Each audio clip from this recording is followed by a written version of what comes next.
This is Melissa Greer with Berkshire Hathaway Yost&Little Realty in Greensboro.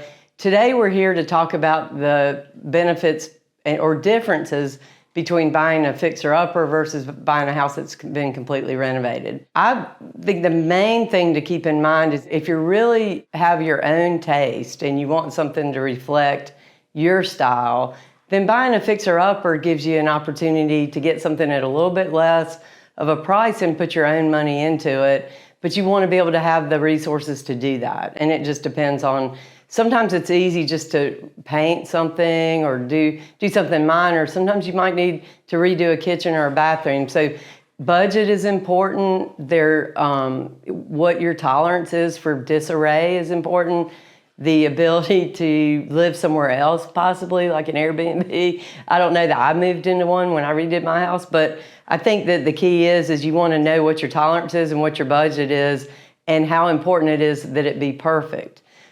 If you want something perfect that you can adapt to a little bit better, then just look for something that's been renovated. It may not be your exact taste, but eventually you could paint or change some surfaces, but at least you don't have to worry that you're living in something you absolutely can't tolerate. I think the advantages of buying a move-in ready home are that you can literally move right in. You don't have to use any of your excess savings or cash for anything other than your down payment and closing costs. And you can focus on just enjoying your home immediately. If you buy something that needs work, it's going to take some decisions, and it adds an element of stress to the process that you don't have when you buy a renovated home. The key with buying a fixer-upper, especially depending on your price point, is you want to research renovation loans. That's when you can really tell. They'll do an appraisal based on your renovation, and they'll do an appraisal based on the as-is condition. Unfortunately, in the seller's market we've been in for the past year or two, the fixer-uppers are going for quite a bit.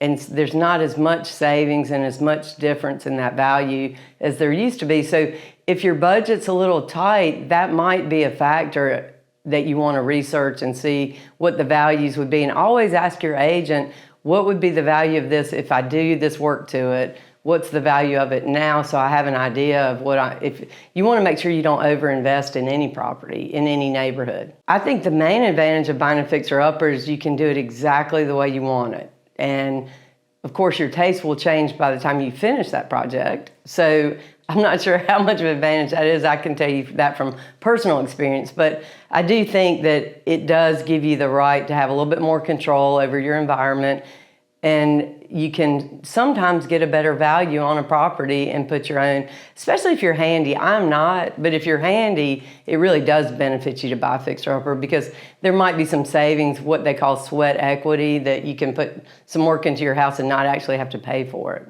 So I think that's a real benefit, especially if you're handy. In today's market, it's a lot easier to buy a fixer-upper because there's not as many people that are willing to take that on. So you're not competing with as many buyers. You might be competing with some investors, but at the end of the day, I think it's easier to buy a fixer-upper. If something's fixed up and renovated, it's very competitive, but that's not impossible either. The one thing I've learned throughout my career is that most people either choose one or the other. They're not going to look at a lot of fixer-uppers or look at renovated homes. Most people gravitate to one or the other. So it really is a very personal decision. And we usually try and hone in on that pretty early, and then you can focus, because someone who wants a fixer-upper is probably not going to want something that someone else has redone. So whether you're looking for a fixer-upper that you can put your own taste in or something that's completely renovated, please give us a call, because we work with both products. We can help you with either way, and there's plenty of options still with both. So please let us know if we can help. Thanks so much for watching, and we'll see you next time.